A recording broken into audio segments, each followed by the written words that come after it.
আর কি আর কোনো পতির ভজন করার বাকি থাকে? থাকে না। কিন্তু গোবিন্দ বলে, দেখো তোমরা আমার কাছে এসে কোনো লাভ হবে না, আমি তোমাদের গ্রহণ করব না।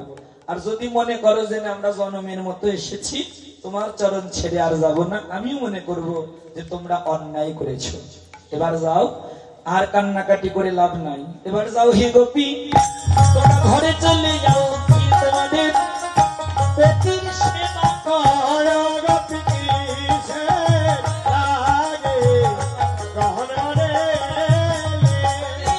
সতী নারীর প্রতি সেবা এই গোবিন্দ বলে,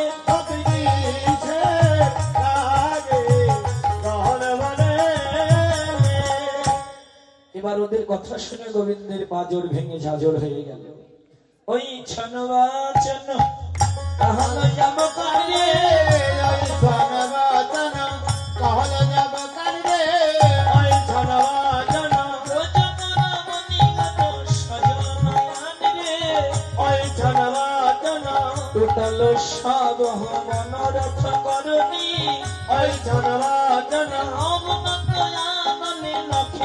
ধরণী, ওই ছনবাচন ধরণী তুই বিভাগ গোপী বলে, ধরণী বিভাগ তোর ভিতরে প্রবেশ করি, ধরণী তুই বিভাগ, তোর ভিতরে প্রবেশ করি, ধরণী বিভাগ।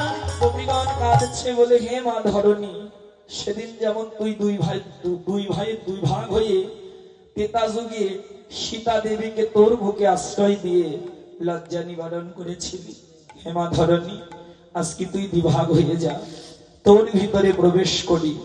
কথা না বলতে পারলে ওদের যেন প্রাণ বাঁচে না।